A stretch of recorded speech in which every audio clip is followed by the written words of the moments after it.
বলি yes sir বা present, তাই না? তো আমরা লাব্বাইক বলছি মানে হলো ইয়েস স্যার বলতেছি, আমরা প্রেজেন্ট বলতেছি। ডাক দিয়ে গেছেন আমাদের বাবা ইব্রাহিম আলাইহিসসালাম, মুসলমানদের জাতির পিতা। ইব্রাহিম আলাইহিসসালাম আরব জাতির পিতা। তিনি ঘোষণা দিয়ে গেছেন 4500 বছর আগে, হে লোক সকল আসো। আমরা বলছি হ্যাঁ এই যে আসছি, এই যে আসছি বলছি 4500 বছর পরে বলছি আর কি। তো এটা আমরা ফিল টাচ করবো, তাহলে ইনশাআল্লাহ আমার এটা রিলেট যখন করবো তখন আমার অন্যরকম একটা অনুভব কাজ করবে ইনশাআল্লাহ। তাহলে লাব্বাইকা উমরাতান মানে আমি উমরার জন্য হাজিরা দিচ্ছি। হে ইব্রাহিম আলাইহিস সালাম, আপনি যে ঘোষণা দিয়ে গেছেন আমি সেই ঘোষণা সাড়া দিচ্ছি, এটা বলে আমরা উমরা স্টার্ট করবো। এই লাব্বাইকা উমরা বললে কিন্তু আমরা কিন্তু স্টার্ট হয়ে গেল আমাদের, তাই না? আচ্ছা, উমরা যখন স্টার্ট হয়ে গেল, এখন থেকে ইহরামরত অবস্থায় নিষিদ্ধ বিষয়গুলো সব আমার জন্য কার্যকর হয়ে যাবে। আমি যখন নিয়ত করে লাব্বাইকা উমরাতান বললাম বা শেষ, নিয়ত তো অন্তরে হবে, এটা শুধু মুখে বলাটা সুন্নাত। আচ্ছা, এরপরে আমাদের কাজ হবে তালবিয়া পাঠ করতে থাকা। এটা একটা কঠিন কাজ। আমরা রোজাদার, সবাই ক্ষুধার্ত, যদিও সফর অবস্থা রোজা ভাঙা যায়। আপনারা যদি কেউ কষ্ট অনুভব করেন সফরে কোনো কারণে, তো সেক্ষেত্রে আপনাদের জন্য রোজা ভাঙার পারমিশন আছে এবং পরবর্তীতে সেটা রেখে দিলে হবে, এর কারণে কোনো গুনাহ হবে না।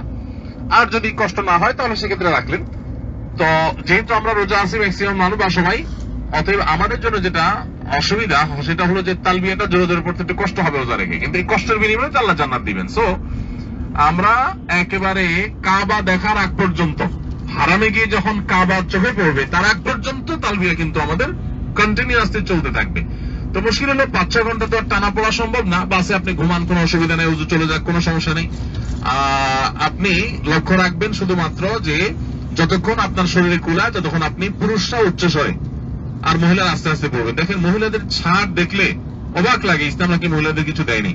পুরুষদেরকে বলতেছে চিৎকার করো, রোজা রোজা আছে, সমস্ত কাহিনী নাই, তোমার ডিউটি তুমি জোরে জোরে বলো। আর মহিলা বলতেছে কোনো অসুবিধা নাই, তুমি কষ্ট করার দরকার নেই, আস্তে আস্তে পড়ো। বাহ! আপনি মাথাফে দেখবেন পুরুষ গেছে ধাক্কায় পুলিশ আপনার সরাই দিবে, পুরুষ মানুষ ইহরাম পরার জন্য ঢুকতে দিবে না, আর মহিলা মানুষ গেছে বলছে যাও, সমস্যা নেই। মানে সব জায়গায় ফ্যাসিলিটি এবং ফ্যাসিলিটি। বাবার সম্পদেও পাবে, মায়ের সম্পদেও পাবে, স্বামীর সম্পদেও পাবে, ছেলে মেয়ের সম্পদেও পাবে, আর নিজেরটা তো নিজের আছেই, মোহরের টাকা তো আছেই, আর খরচের বেলায় 0, 1 টাকাও খরচ নেই। চিন্তা করেন, আপনার বাপের বাড়ি যাবেন, মিষ্টির প্যাকেট আপনাকে কিনতে হবে। আপনি শ্বশুর বাড়িতে যাবেন, সেটার পেমেন্টও আপনাকেই দিতে হবে। তার বাপের বাড়ি যাবেন, সে খরচও আপনার, আর আপনার বাপের বাড়িটা তো আপনার আছেই।